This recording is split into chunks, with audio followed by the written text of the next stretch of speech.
Hello and welcome to the Embodied Shakti Summit, Writing from the Womb Poetry Reading. I'm so excited to be here with you all.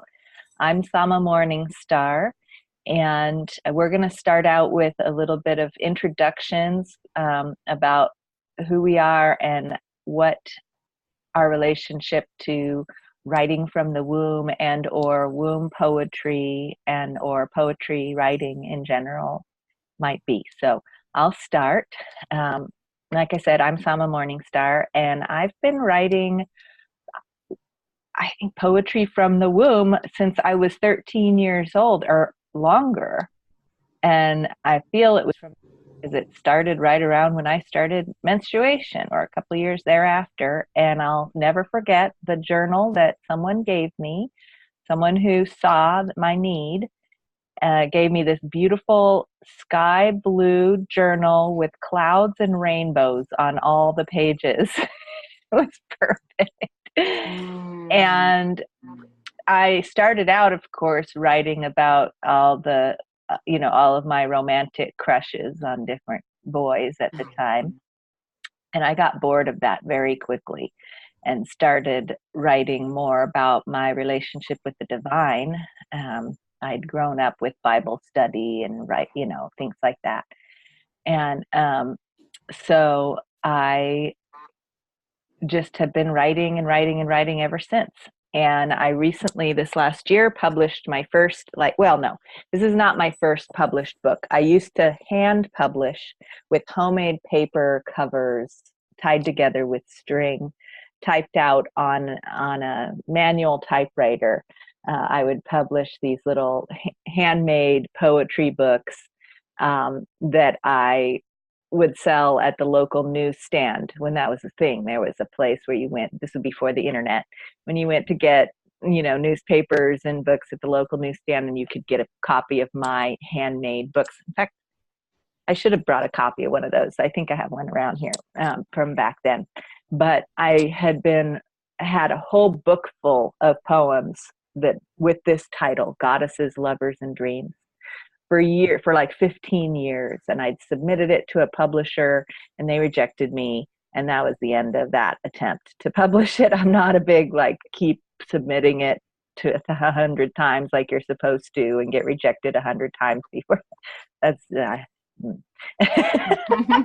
so it's too tender and precious, so when self-publishing, and my mom was doing some self-publishing, and she helped me get it all edited and up into Amazon Kindle last year and Amazon, so it's on demand. You can find it. It's called Goddesses, Lovers, and Dreams, and I'll be happy to read some snippets in there. And I find writing poetry to be very therapeutic. I always have. And it helps me to articulate my feelings from a different place besides the logical thinking. So it helps me. It comes from a different place. That's why I call it writing from the womb. It comes from a different understanding, a connection with subconscious, with divine energies. So that's my little poetry introduction. So, and then I'm co-facilitating here with Maya. I'd love for you to introduce yourself, and then we can hear from everyone else too. I'm Maya Luna, and oh gosh, poetry for me is a deeply feminine process because it really requires that I deeply listen and that I get out of the way. If I try to hold on too tight to a poem, it doesn't flow, it doesn't come. And my experience of my poetry is that it comes in like a thunderstorm. And when it comes, it comes. And very rarely do I work on poems, sometimes that happens, but most of the time it's just like all of a sudden this storm comes in and it's like, grab the pen, it's coming. And sometimes I'll feel it coming, I call it, it's like I let the poem stalk me. I can feel it approaching, sometimes for days. And then suddenly she comes, and it just all comes out in one oration, and I don't know where it comes from or what I'm listening to or who this muse is, but I love her crazily and madly. Just no wonder why I love your poetry so much, Maya. You just really described what happens for me quite well. It feels like very similar. So thank you for listening and writing. Anyone else would like to introduce themselves? So I'm Tracy Shearer, and I relate exactly to what you're saying, Maya. That's exactly how it happens for me. I can't decide that I'm going to do it. I just have to wait until I feel it, and sometimes I can feel it building, and sometimes I get to the point where I gotta do poetry. I literally say do. I have to do it, and I feel it. And I've always been that way. I've been writing since, gosh, like I said, I was a child. That was my way to express myself. Even if I didn't share it, I would just privately write things, and it would come out in the form of poetry. But I come from a lineage of poets. My aunt is a self-published poetess, and she started her writing the same way as a child, and she didn't publish until she was 68 years old. And it was fantastic to see. She had saved those poems all through her life.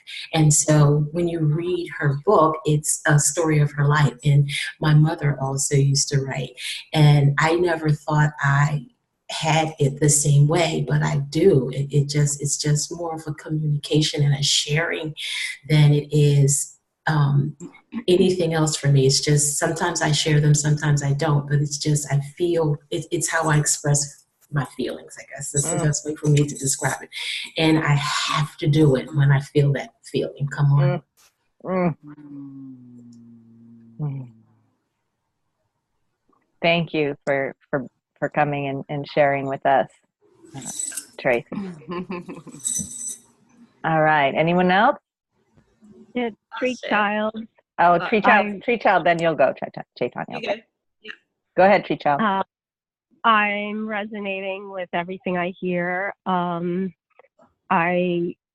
was flashing back to one of the first things I ever wrote. I also write songs. Was a blood song, and I was probably 16 or 17. I was walking home from school, and I just got like this song. I must have been bleeding at the time, and I'm bleeding, yeah, yeah, I'm bleeding, yeah, yeah, let go, blood flow, let go, yeah. Let go, blood flow, let go, yeah. And then I started writing poetry at some point, and I did a lot of poetry writing in my recovery from my childhood abuse. And when I heard this term writing from the womb, I wasn't really thinking about it, but then I started thinking, well, yeah, that's what that was about. It was like letting go of all the pain in my womb and my sexual organs to, be able to get clean again from all the shame of my past. And I do have a website, loonwoman.wordpress.org. No, would it be calm? It's calm.com. Loonwoman, LOONWMON, all O's. And it's pretty intense, so I'll say that. So, yeah.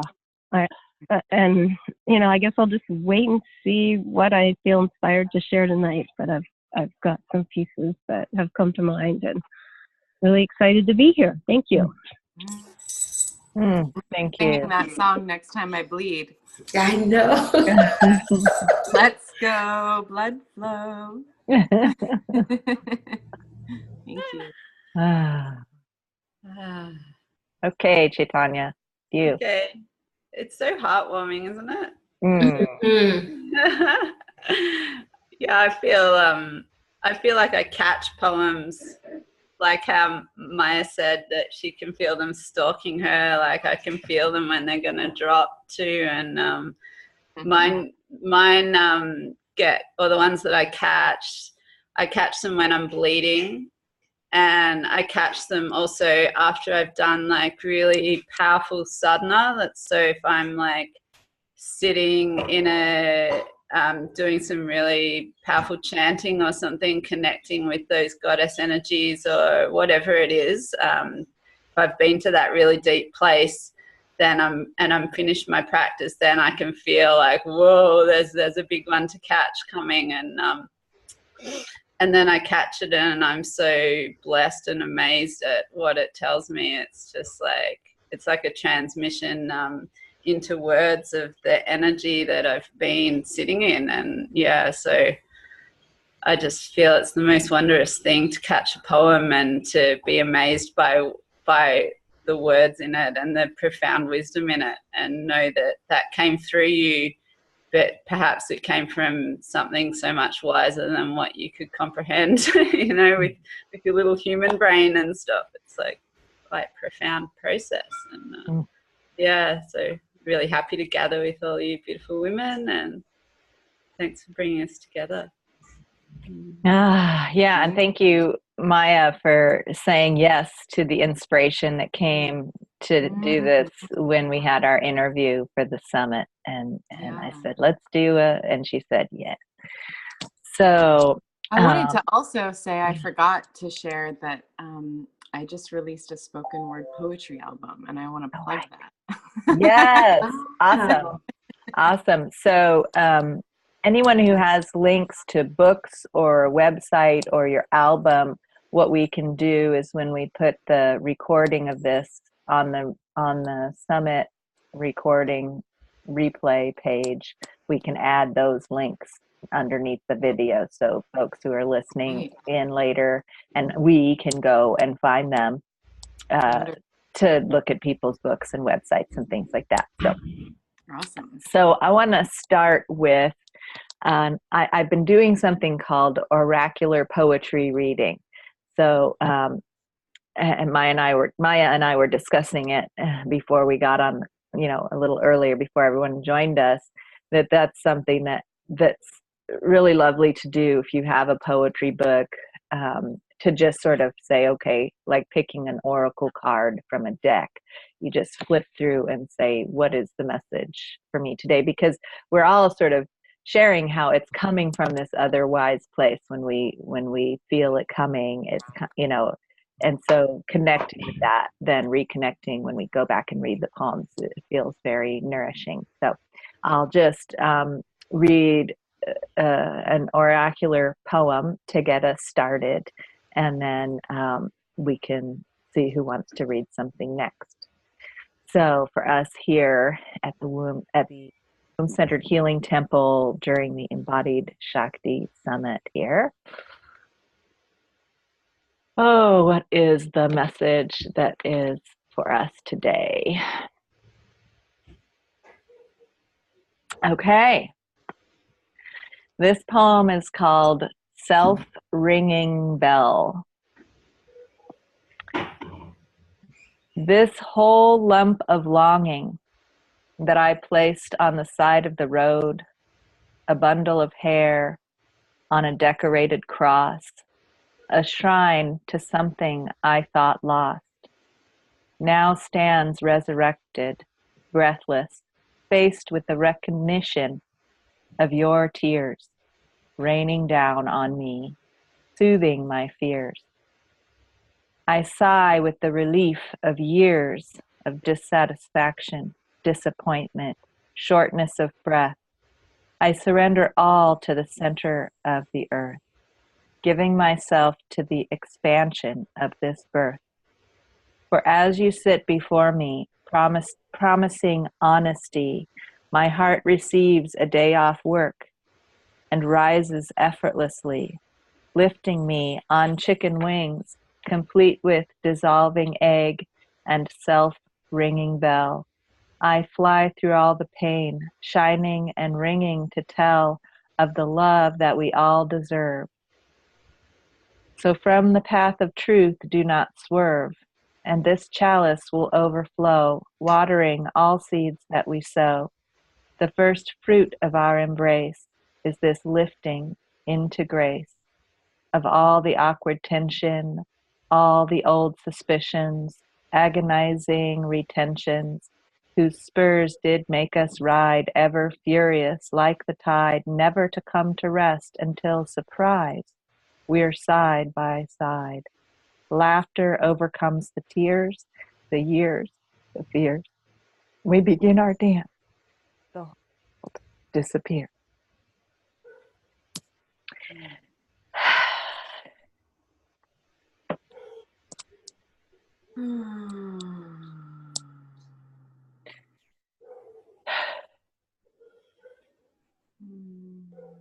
Mm.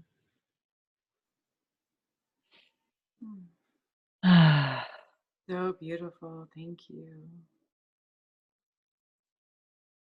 Thank you, Al. I was really moved by that one. Yeah, I'd love to hear what Beautiful. that touched in you right now, if you feel like. Oh, I had a really moving experience this morning of my husband really showing up for me. I was having some intense experiences and feeling the need for a lot of support. With this process of birthing the summit, I feel like I'm in a postpartum place of just needing a lot of support. And it's people, people have been showing up. I've reached out to some people for some support, and people have been showing up. And my husband showed up for me in such a beautiful way today, just sharing some of his wisdom. It's just so down to earth, and that's something happened in me, I feel. And it's been happening where I'm just relaxing more and more into our union. As we're both growing and developing together, it's really powerful. So, I mean, I wrote this poem years and years before I ever met him. I'm sure I was dating somebody particularly inspiring at the time. That didn't last very long, but reading it now, I feel moved by the words in how they relate to my relationship with him. And our sacred union practice together, and how much so I really felt that as, oh yeah, wow, I really felt that today with him. So, and the sisterhood, I feel like I'm come to a place of coming together with in a sisterhood. I've been longing for this kind of communion and to have sisters I can reach out to, and for years and years. And it's been quite a journey of lots of learning, and oftentimes very painful disappointment, just like, dating romantic partners, in sisterhood relationship, we have the potential for similar intimacy and similar disappointment. And I've been getting in touch with where some of those patterns come from for me in my childhood relationships with the women in my life. And so there's a lot moving with that. And to just be here with you ladies now and feeling so held and seen and listened to and received, and the resonance with all of our introduction and our stories, and like, oh yeah, wow, I'm not alone in this experience of poetry, and all these women from, all different parts of the world and walks of life are experiencing this, and we can share it together. It's just really touching me, we begin our dance together and the whole world disappears. Just come together, and here we are. I love it. Thank you for asking, Maya.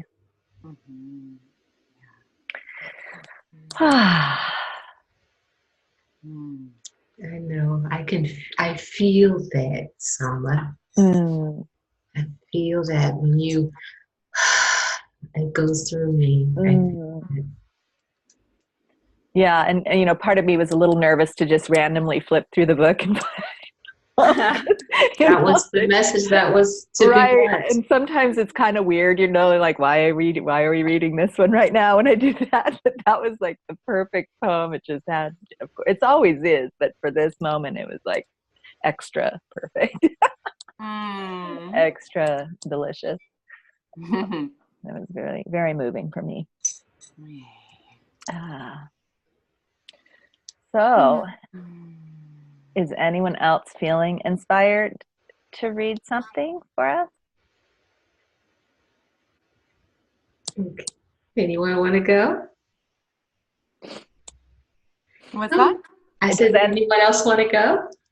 I'm ready. You're ready? Yes, please share something with us, Maya. All right. This one is called The Goddess of Reality. Mm. Let it be known, I worship the goddess, the one with tangled hair where insects nest, the one with blood-soaked thighs. She crushes my concepts with her razor teeth and spits my mind into the wind. She shakes her belly to the beat of primordial passion and feasts on the meat of ignorance. She wanders in the garden with a basket woven with the chaos of stars. She is naked and savoring every petal and thorn.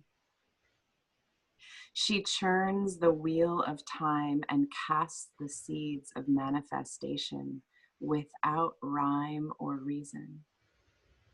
She is senseless and crazy, innocent and free. Her skin is the color of heartbreak, and her eyes the sound of laughter. She takes no prisoners. She cannot be contained or rationalized.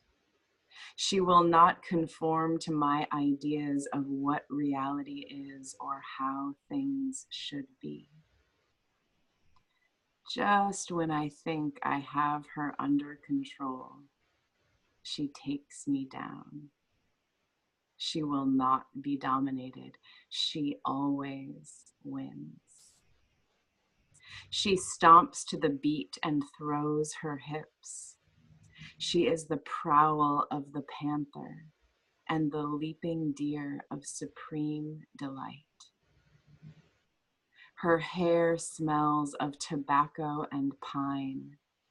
She carries a knife in her pocket and holds a lily in her hand. She is pure in heart.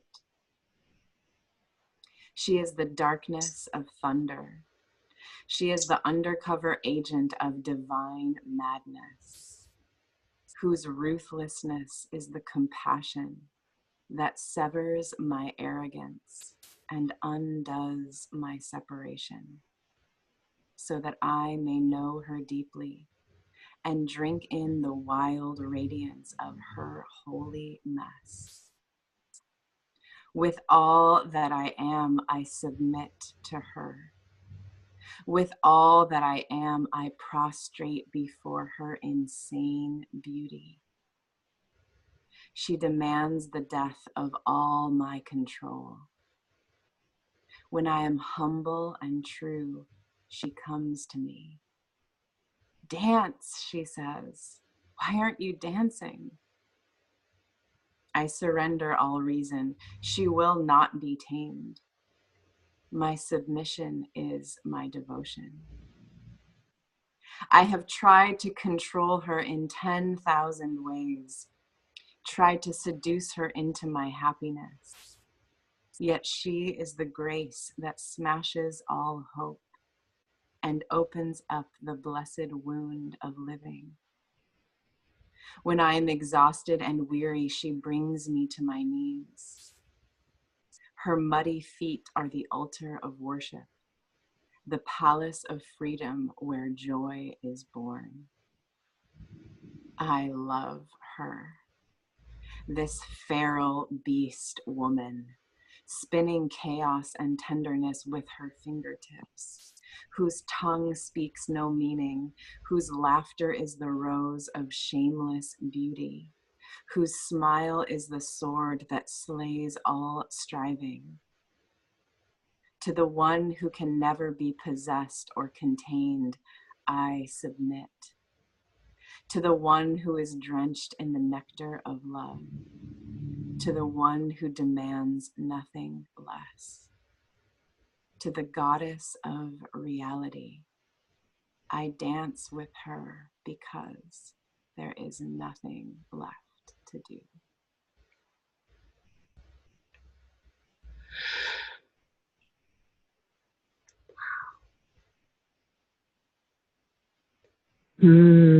Wow. Wow.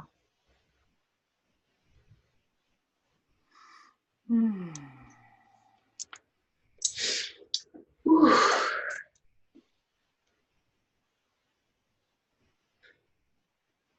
That's so powerful. I can see her. Yeah, me too. I can see her. I can see her. I see her in that forest. I can see the trees. I can see the hair, the feet, and the blood down the thighs. And she's beautiful. And Ah, crazy and I wild. love it. Senseless. Yes. And the reality. I love that. Yeah, the goddess of reality. Yes. Wow. Thank you.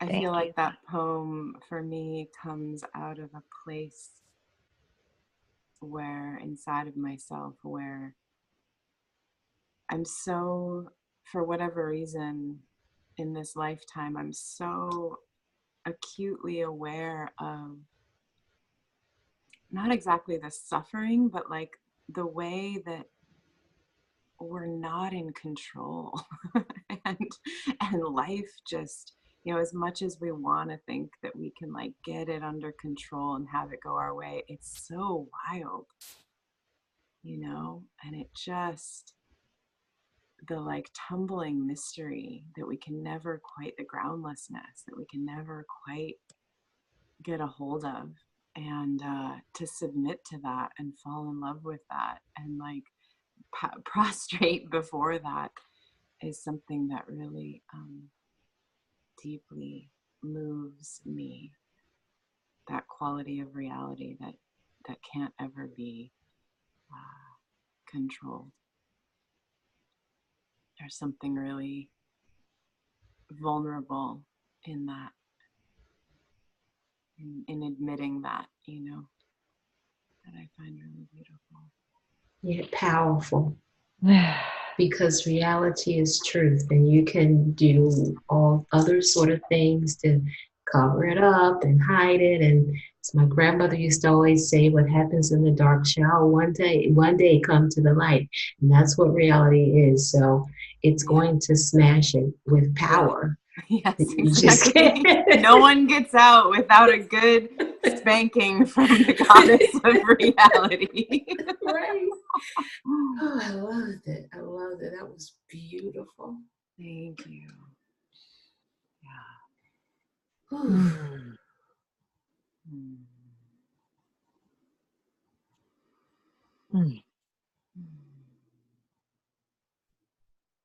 Yeah, you need a moment to let her sit there, don't you?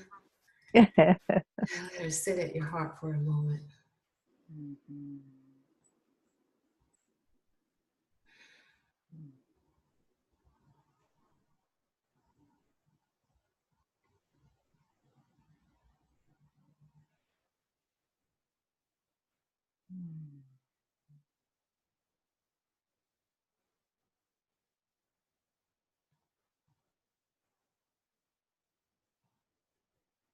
So thank you, Maya. And anyone else who feels ready to share something, feel free to jump on in. Whew. Wow. Okay, I will share. So the poem that I have is called Toes in the Grass.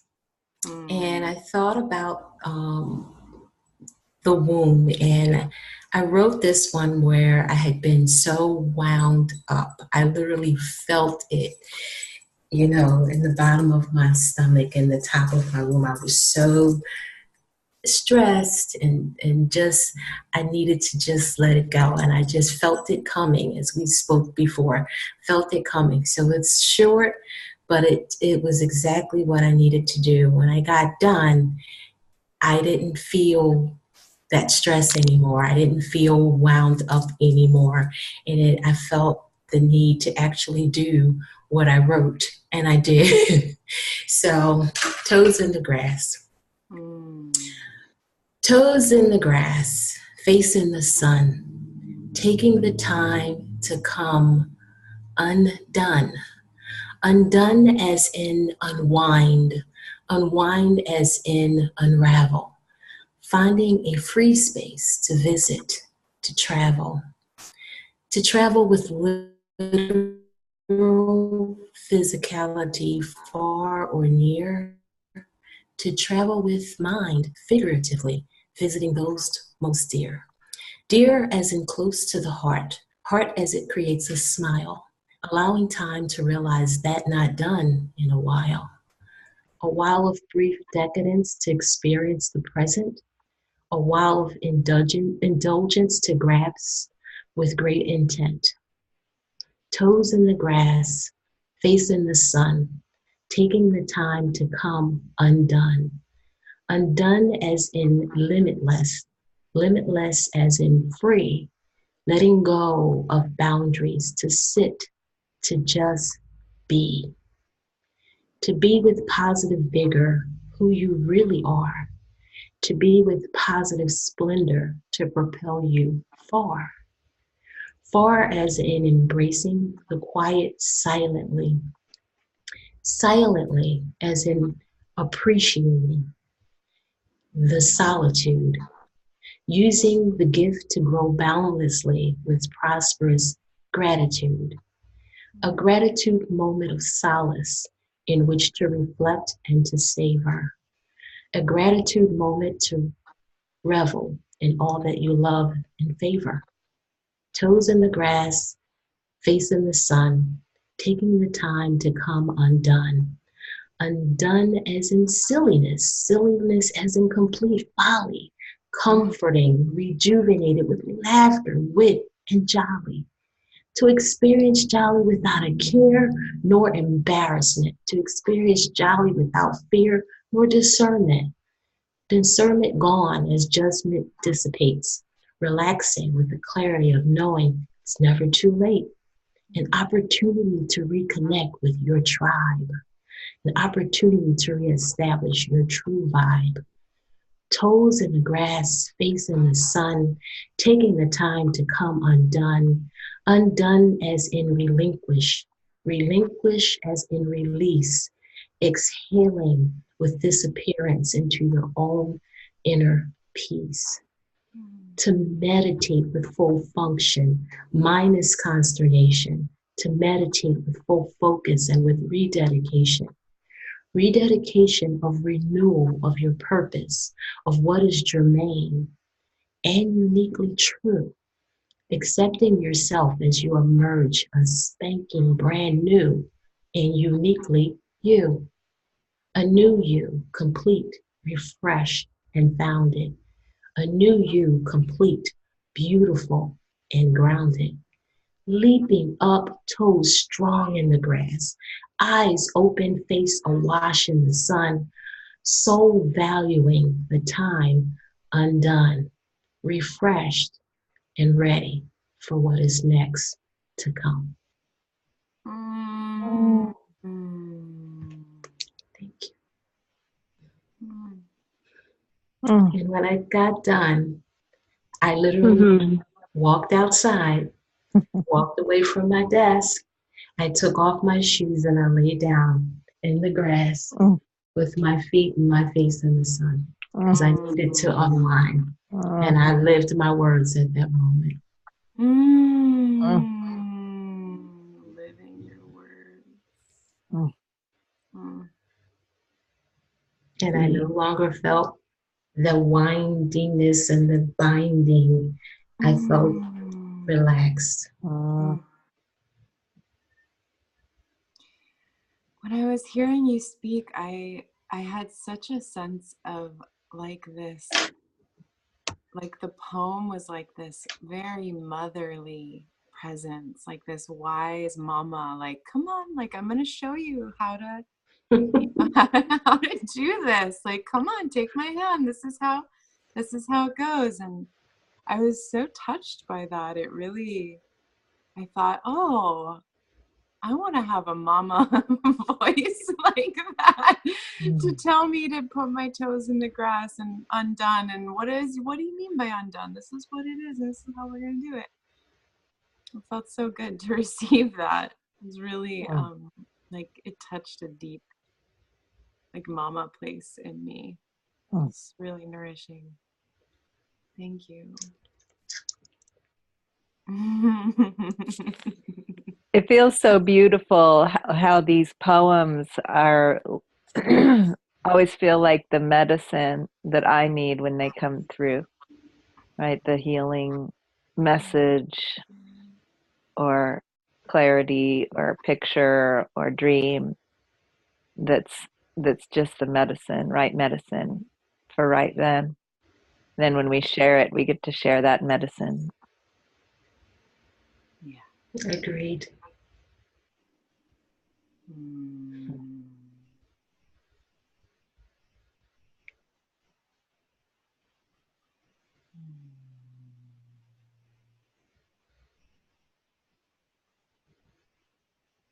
Thank you.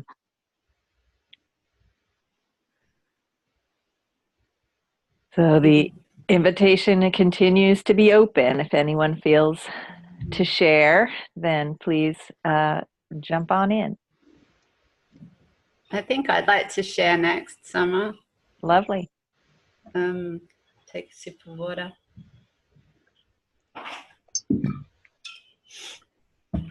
My poems are all really tiny compared to the ones that you ladies have just let rip. They were awesome. Tiny poems. Tiny, teeny Yay. tiny. And not to say anything, they're just tiny. Okay, so here's one that wants to come. I let my thoughts bubble up slowly from the depths of my womb. They move through dark corridors and arrive, telling stories of my union with God.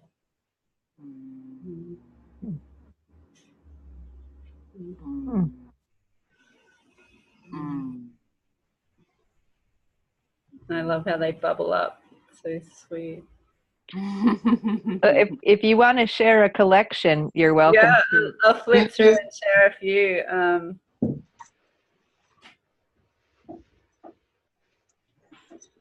Here's one about a very old Indian goddess called Laja. She's a shameless goddess. She's birthing or bleeding, and she has a lotus for a head. She doesn't have a head.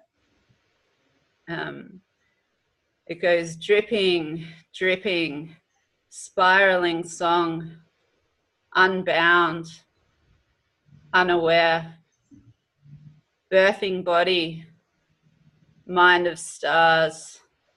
This primal dance arrests me. I am open. I am open.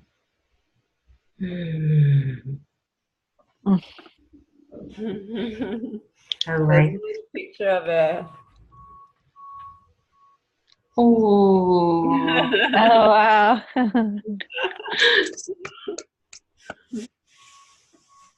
And Did you visit her temple when you were in India? Never. Yeah, I didn't know when I lived in India. I didn't know about Laja. But Yeah, I've seen many beautiful sculptures and things. So just that profoundness of having no head, you know, it really is the like the power of a woman in her biology. It's like the mind just goes away and we just get pulled so deeply into these incredible places. Yes. The birthing mother, so special. Mm. Yeah. Share So another one. Yeah, okay. Here's one here.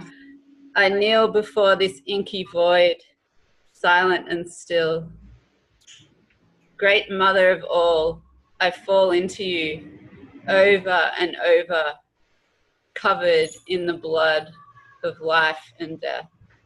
Mm.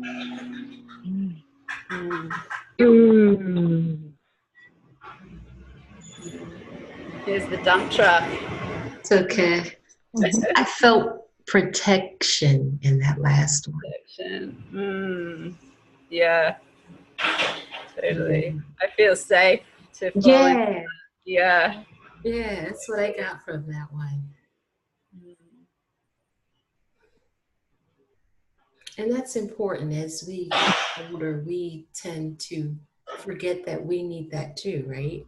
We, we think about what we had as children. And as we get older, we sometimes become that for someone else, but we forget that we need it too. Mm. And it So feels true. good. It feels good to feel it here.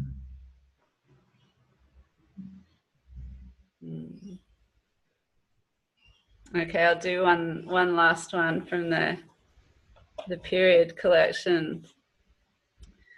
Anoint me with oils, wrap me in cloth, bury me in the depths of myself, where the dark expanse resonates with pure possibility and liberates the ties that bind. Let me rest here, dead to myself, alone with God.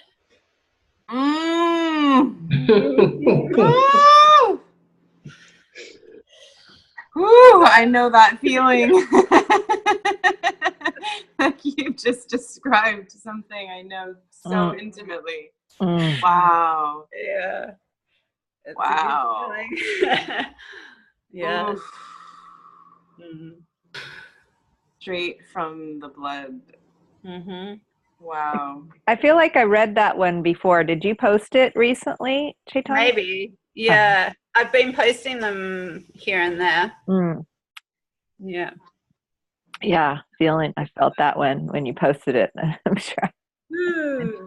They have such a big feeling, don't they? These poems that come through. It's amazing.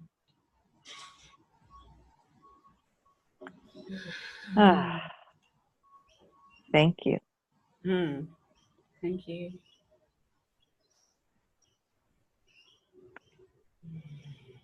Anyone else? Are you still with us, Tree Child? Oh yeah. Are you feeling ready to take a turn? Yeah, this is a pretty intense piece. I have probably, unearthed in my childhood some of the worst things that can happen to girls and women.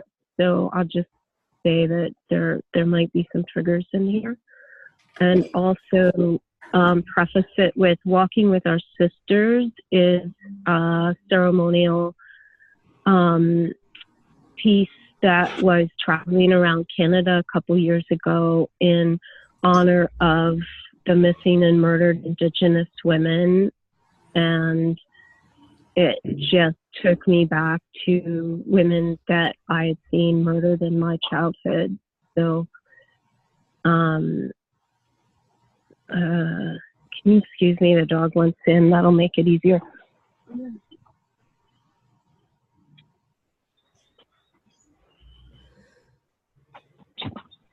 So I just want to invite you all to root deep into Mother Earth for Tree Child sharing right now. So I invite us to really resource to hold space for tree child sharing, just by rooting deep into Mother Earth, inviting all of these beautiful essences that we've shared in our poetry before to hold us and hold the sharing from Tree Child and all that she speaks to, that we have the strength and the goddess power to hold this beauty that she's sharing. Thank you. Walking with Our Sisters, Part 1. I walked the path of unfinished lives, and it opened a hole in my heart that I thought I had healed, but was only mended. The tattered edges of grief, shrieking for expression, the raw wound, the center of attention again. Walking with Our Sisters, I fell to my knees in honor of the pain that lodged in my throat, the screams that never came from the lips now sealed forever. Forever is a long time. I must open my mouth. I let the river flow. The tears you never shed now have some place to go. What could not be expressed at your death was left roiling, toiling under the surface, awaiting such a moment. Walking with Our Sisters, we found the opening in the heart, the place where compassion unfolds, where my arms open to Spirit's embrace, and I am held by my community with grace. Walking with Our Sisters, Part 2. I walked the path of unfinished lives again. Walking with Our Sisters, I was thrown back into the pain of my girlhood in the 1970s. I was swished around like a dirty rag in the laundry, all the shame and blame that had been clinging to me. Now is a part of the water that surrounds me. The emotions swell up like a storm. I am the debris floating in the storm swell.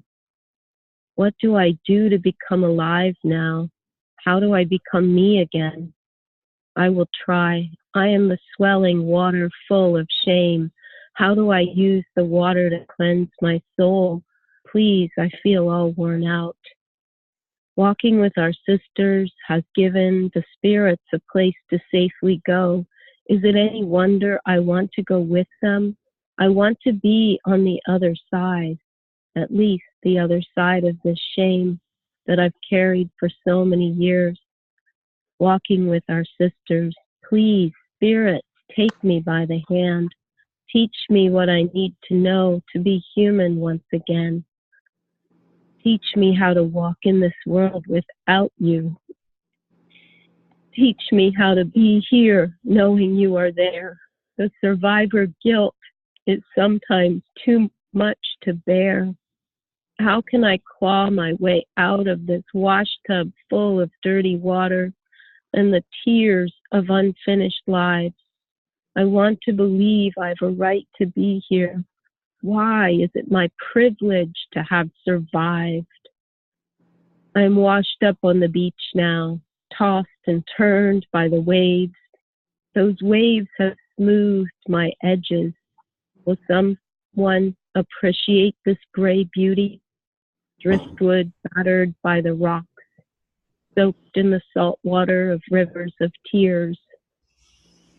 I am at the mercy of the onlookers. Will I be left here to rot? Or will I be placed on an altar with other sticks and stones and have a candle lit to connect my spirit to all the sisters whose lives I could not save? Walking with Our Sisters, Part 3. I walked the path of unfinished lives, carrying unfinished moccasins for those from my childhood who were murdered. They were your sisters, your mothers, your daughters, your people. I did my best to bring them home where they belong. I brought them to your spirit channel, the river of energy opened by the memorial, a vast well-tended opening to the spirit world, I brought them home to Walking with Our Sisters, the place where others like themselves are making their transition now. Sisters do not only flow along bloodlines. The bond of sisterhood flows from heart to heart. Sometimes it is made stronger by a trauma bond. Because we were tortured together, we had a connection fused by fear and terror. I release that connection now. I have done my best to bring my sisters' spirits back to their people. This was an act of great courage, walking the cliff's edge, not knowing if it was stable under my feet. I know the ceremony was done with love. I trust that it is as it needs to be for those spirits from my childhood. I have gratitude for being able to finally set them free as they were honored in their transition to the spirit world. I did what I knew was right in my heart of hearts. Although I walked into that ceremonial space with great fear and trepidation, I walked the path of unfinished lives with unfinished moccasins in my hands. I placed those who were my responsibility to place in the company of their sisters. Butterflies fly where they need to go. I witnessed all the butterflies transcending so many, so full of beauty. The butterflies in my heart moved towards the spirit world with them.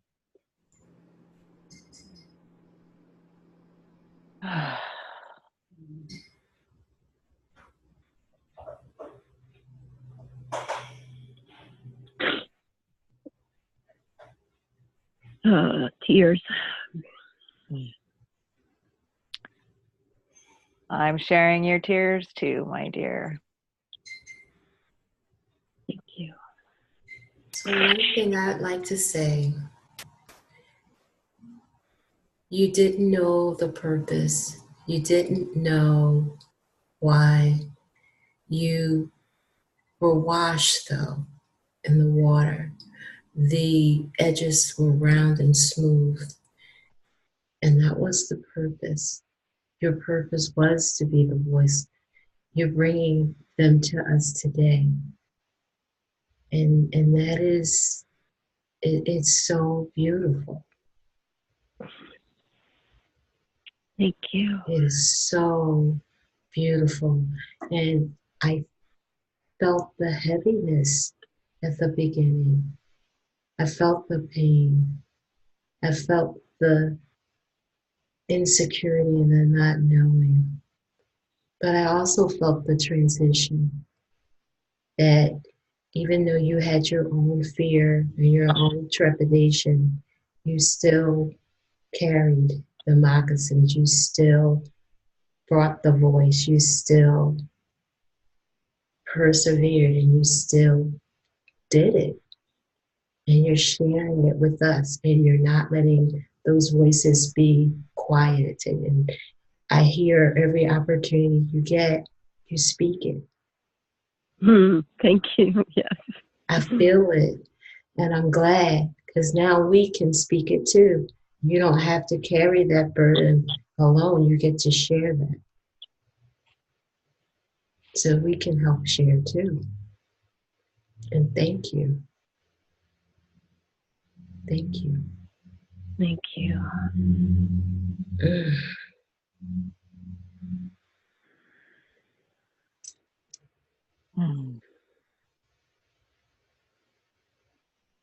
Yes, thank you so much, Tree Child. What a circle of voices we have here today. And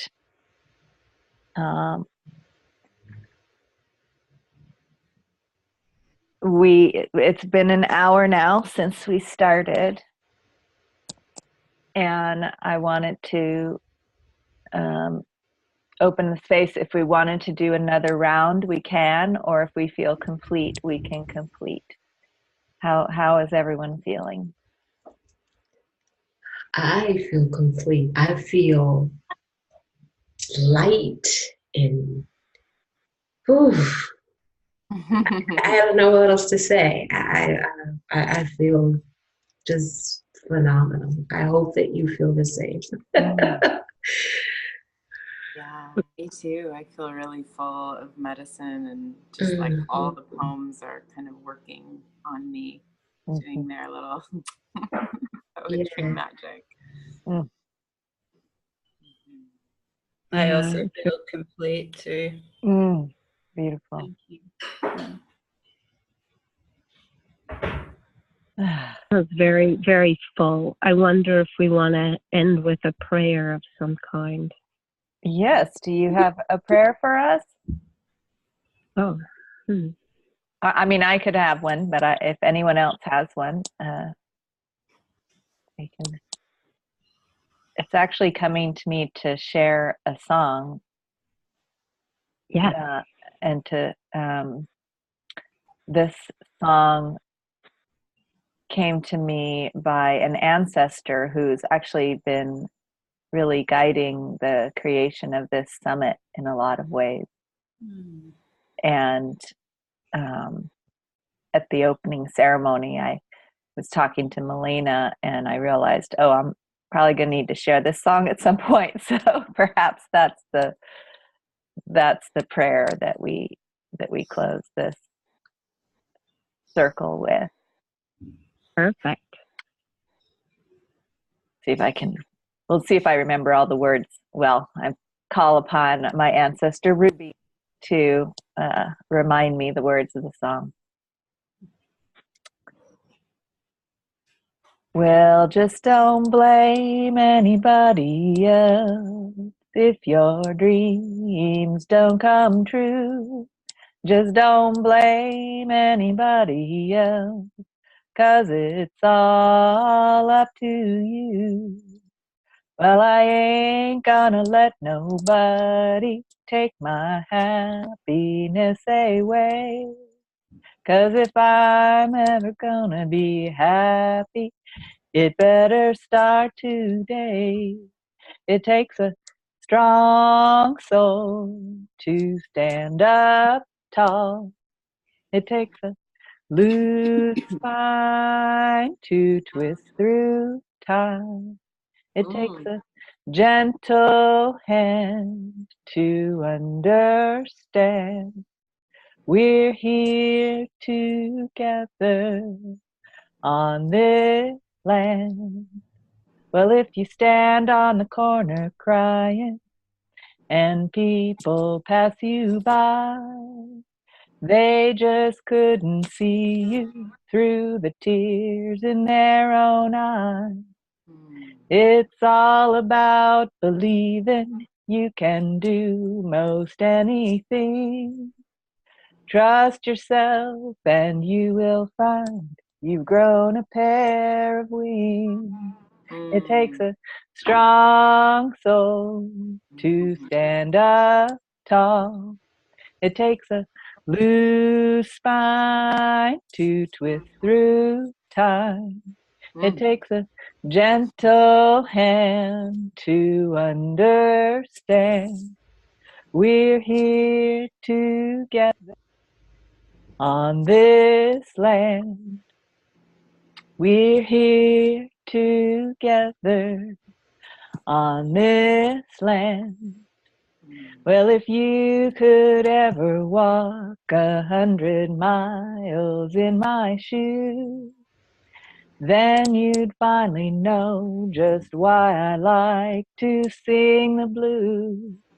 And if you could hold the ocean in the palm of your hand, you finally know just how the ocean wears away the sand. It takes a strong soul to stand up tall. It takes a loose spine to twist through time. It takes a gentle hand to understand. We're here together on this land. We're here together on this land. Love that. Thank you. Woohoo! I love it.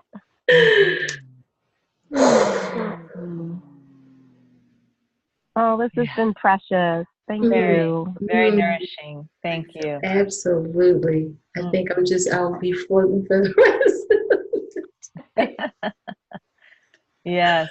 Thank you so much. And so,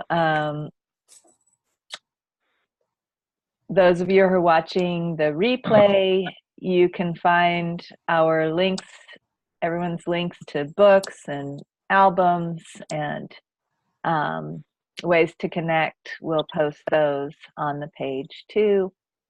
And keep an eye out because this was so lovely. We might have to do it again. Hey. Maybe during it, maybe later on in the Womb-Centered Healing Temple. We'll see what is asked for. All right. Any other last words from anyone else? Just thank you, sisters. This is so fulfilling and encouraging and loving and supporting, and I just love the fellowship with you. This has been awesome. Awesome. Happy to know you and to meet you. Yeah, beautiful. All right. Much love to everyone. Take good care. Thank you all. And until next time. Till next time. That's all for now. Bye. Bye.